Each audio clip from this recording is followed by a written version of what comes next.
Hello, everybody, and welcome to the Baka Podcast.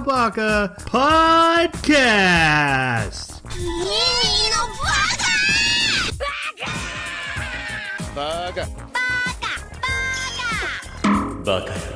It's amazing how every time you open your mouth, you prove you're an idiot. Hello, everybody, and welcome to Baka. And now let's be honest with one another. Every time we start one of these minisodes, I come in and I rag on it, and we know that we don't like it. But you know what? I hit record. You hit play. We secretly love minisodes, don't we? We do. Guys, it's a minisode of Baka. Instead of talking about an anime that we watched the past 2 weeks, we're talking about random episodes that we spent a lot of time thinking of and getting ready for you. And we are going to put our 100% A+ effort into this mini-sode. Let's do it. My name is Troy, and I have two other co-hosts that I need to introduce. First off, for the season, we have the Sally to my Jack Skellington, Jeremy. Is that like a Tim Burton reference? Yes, it is. Oh, I got it. You have no idea where it's from, though. No, I don't. Called out. I just knew Skelly sounded like something from Tim Burton. I'm doing great. My webcam absolutely sucks. I hate this stupid thing. So you get to stare into the lovely eyes of an underage rabbit girl named Nanachi. Go listen to our previous episode. Rabbit person. Yes. Rabbit girl. We're not actually sure. Nanachi's gender. Really? Yeah, they were specified, and they used the androgynous pronoun. I looked that up last week after our episode to specify, and we don't know what Nanachi is. Wow, they really like to play with that in this anime, don't they? Nanachi is a bunny. Bunnies don't have gender, as we all know. They just pop out more. That's right. We also have the Oogie Boogie to my Santa Claus, Jason. How are you? What? I don't get the reference for one. But two, I am still recovering from last week's anime. Go watch it, please. It's so good, and they need another season. And we need support, so they get another season out. Mm-hmm. Besides that, just been losing more of my life to RimWorld. I won't bore you with the details. It's a good way to die. Jeremy would appreciate it, though. Oh, yeah. The reference was to The Nightmare Before Christmas, everyone's favorite Halloween movie. Some would argue it's a Christmas movie, but they are wrong. It is 100% a Halloween movie that just references Christmas. Is that another Tim Burton, right? It is a Tim Burton movie. I got that. Hey, look, go to a Hot Topics and you'll know. Okay, right. It's a good movie, guys. Guys, guess what I've been playing? Destiny 2. Persona 5. Both those are correct, but not what I was going for. South Park, The Fractured Butthole. You said it right. You need to play Dookie Dookie. Yeah, Dookie. Except for my darn teenagers already played it. Who am I gonna haunt with it? Okay, let's go on to our mini-sode topic for the night. Day, whenever you hit play. Here we go. We are getting into the spirit of the ooky spooky Halloween. Jason picked us a topic where we have to come up with our 3 most haunting anime moments. Yeah. Haunting or spooky or something that gave you the creepy-jeebies. Creepy-jeebies.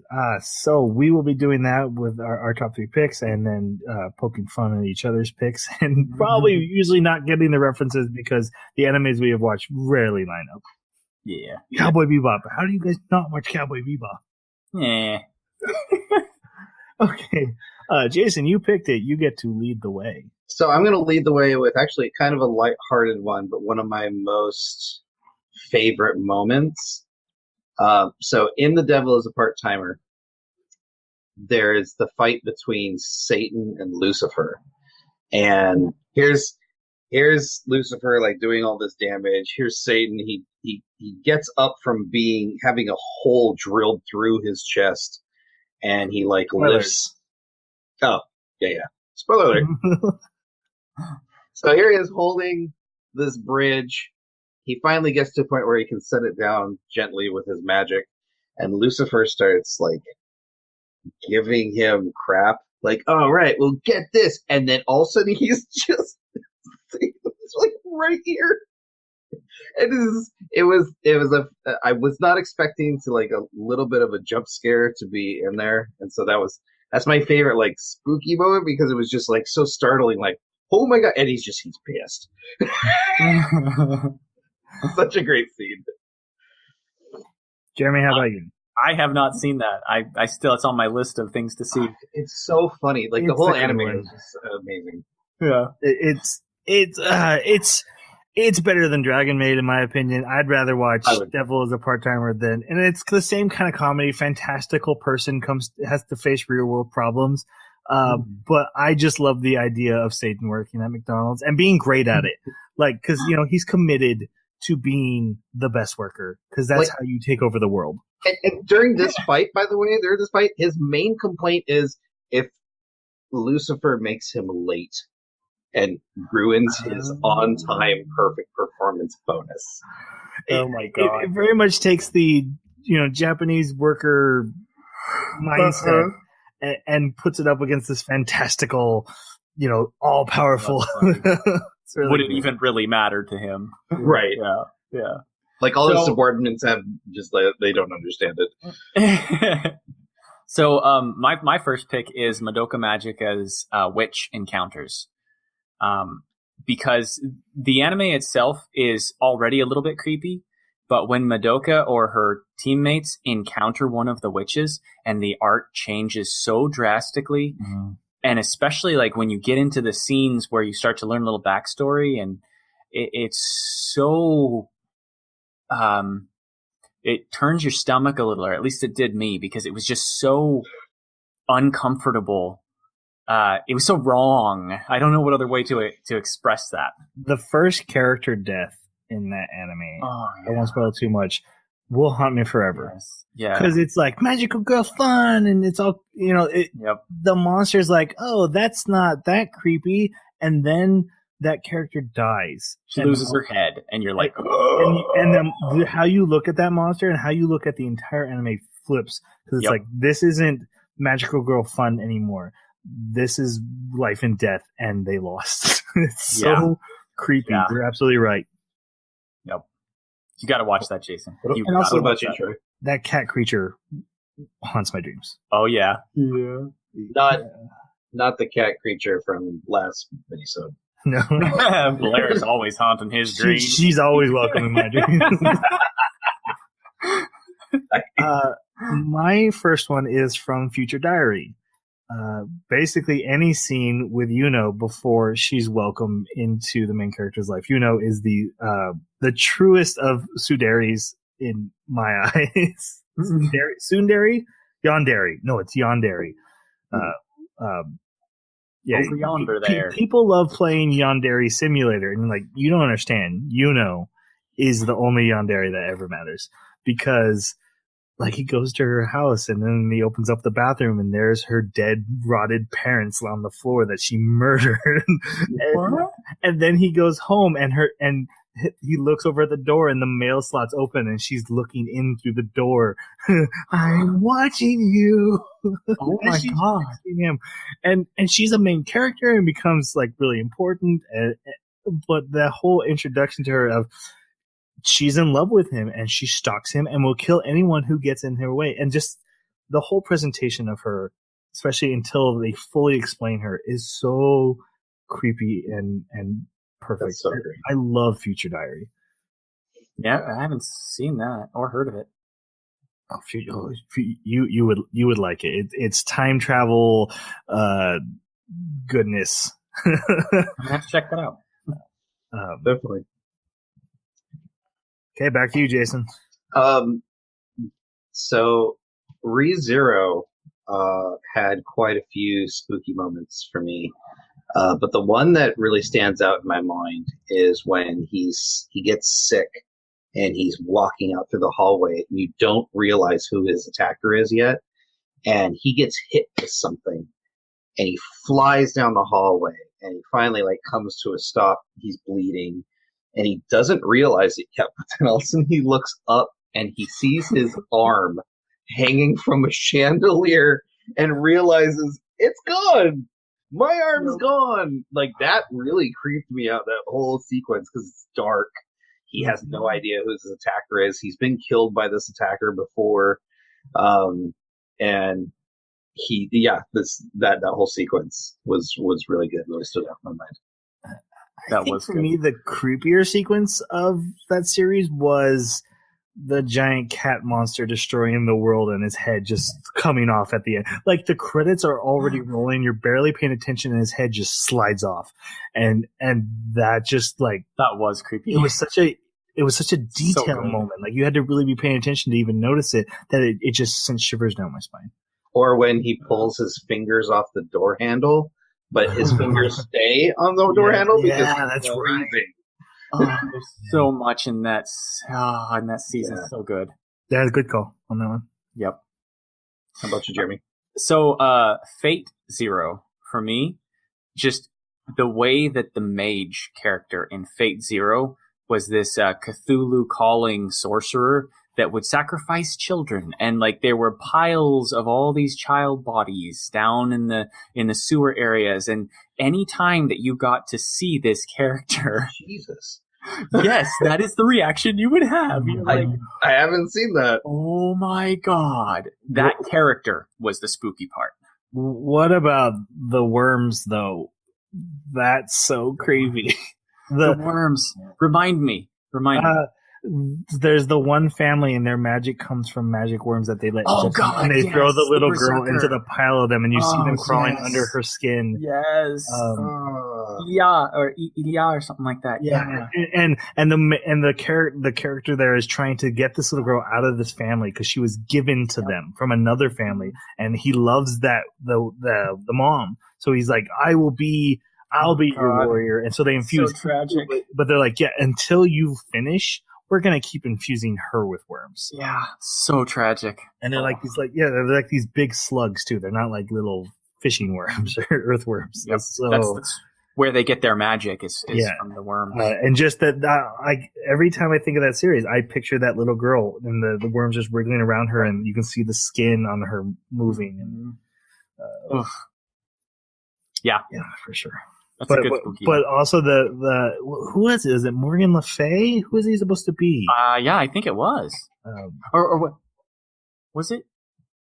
Oh, jeez, I can't remember now. I just want to say that it's Jean of Arc's horrible companion, but I'm probably wrong. No, I think it was him. It might have been. I feel like you've mentioned that before when we did Drifters. Yeah, it was him. Okay. Forget his name now. But it makes sense. My second choice, I'm going to use an anime we watched together. The second episode of Mushishi. I thought about doing a Mushishi too. The eyeball episode. Yeah, that's the one that pulled me in. Haunting Imagery 101. That series is very beautiful, but that episode is the first thing I think of when I think of that series. It will always be that image of the eye vomiting from the eye. Yeah, that's really creepy. That's perfect Halloween fodder. Like, hey, I just want to watch one episode for Halloween. Mushishi episode 2. There you go. Your Halloween's done. Yep. Anime is over for you. Go away now, pleb. Yep. Jason, how about you? My last choice is one that I can't get out of my mind, is the fight between Lucy and Nana in Elfen Lied. Oh, yeah. Watching Nana not only lose that fight, but then be dismembered, and they did not hold back on the animation. It is extremely graphic, and of course that entire movie is graphic. Right. But how do you recommend Elfen Lied to people when you're like, no, this is a really good anime? Hold your stomach. Don't eat. Yeah. Yeah, it was, there's lots of gross moments in that anime as far as like deaths, but that one for a couple of reasons. Like Nana didn't die, and just that it was just a horrible scene as far as like revenge. And so it was, yeah, that one got me. Yeah, that was a rough one.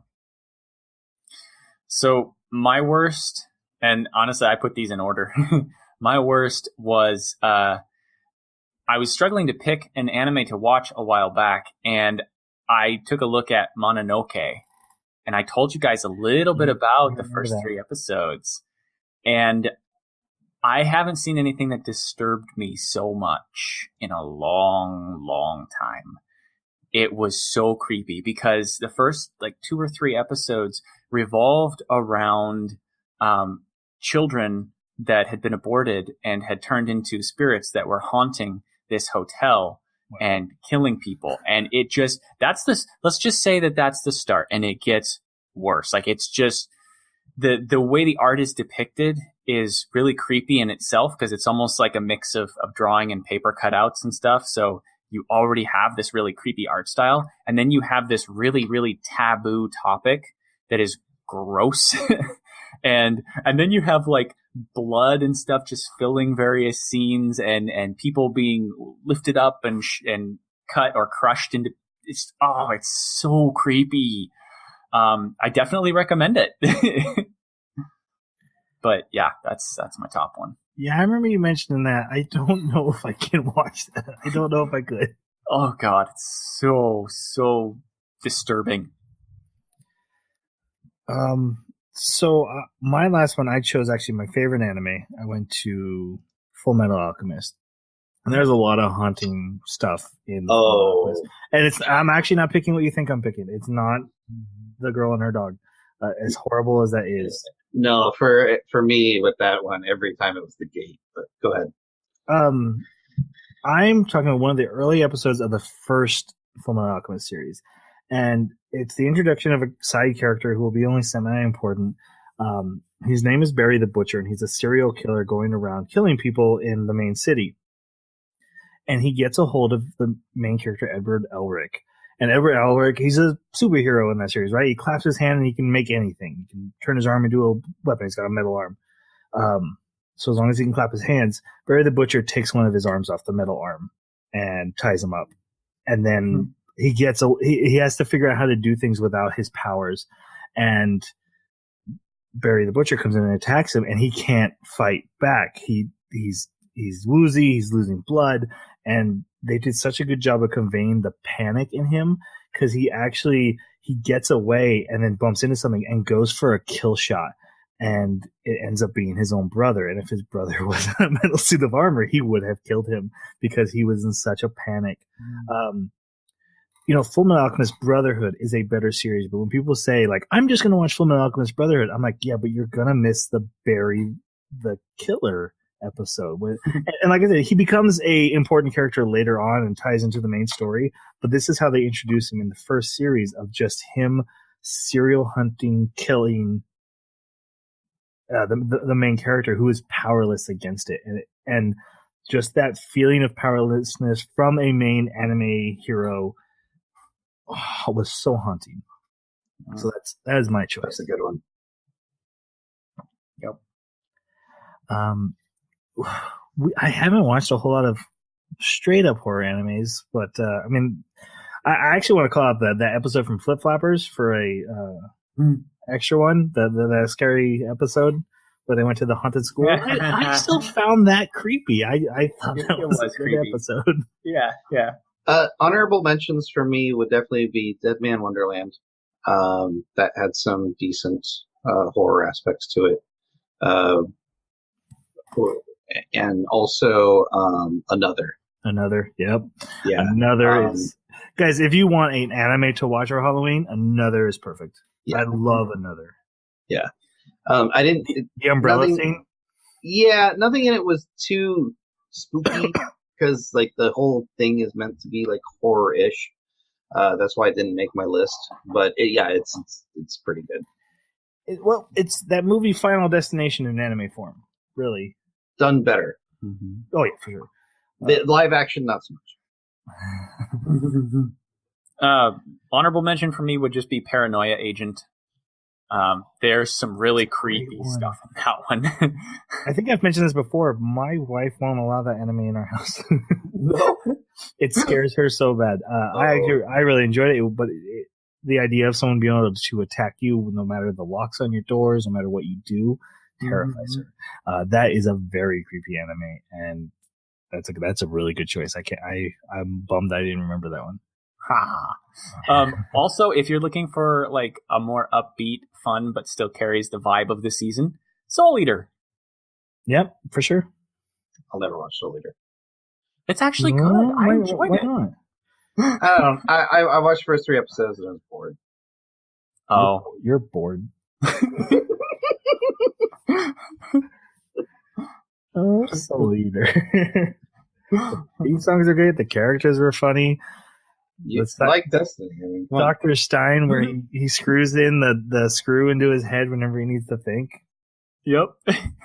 That's a good call, Jeremy. For hey, you want to watch Halloween stuff for younger audiences, or just looking for something more like One Piece kind of, lighthearted. Yeah, exactly. Or maybe our next anime, Food Wars. Nothing scary about Food Wars. It's glorious, and bring snacks because you're going to be hungry. Oh, jeez. Yeah, seeing all those naked old people. It's not what you think, okay? And the naked stuff, it a lot in the first couple episodes. It definitely dies down after a little bit. They push the joke, and actually, so I've started watching season 3, and I'm like 3 episodes in, and it's hardly even a thing. Huh. But they did explain the science behind why brains like spicy food, and that's why I love that anime, because they get into the science of food. And sure, yeah, because science has always been what's drawn you to the animes. Yeah, just like kaiju. You'll see the giant science. That's right, exactly. Okay, huge tracks of science. But Jeremy does help me out because he has pointed out that we are currently watching the first season of Food Wars, and we're watching the first 12 episodes. So, if you are following along, you can watch those, and we'll talk about those next week. If you would like to comment on the animes of the season or your favorite moments from non-horror animes of the season, you can reach us on our Twitter at Baka Podcast, or email the animebakaclub@gmail.com, or leave a comment wherever you found this podcast, and it'll get back to us and we will respond. Thank you guys so much for hanging out with this mini-sode. I guess you guys are a little bit yanderes yourselves. This podcast don't mean I like you. Yeah, you do. So, unless you have something to add, let's go ahead and say goodbye. Thanks for listening. Watch out for the little slugger. Sayonara.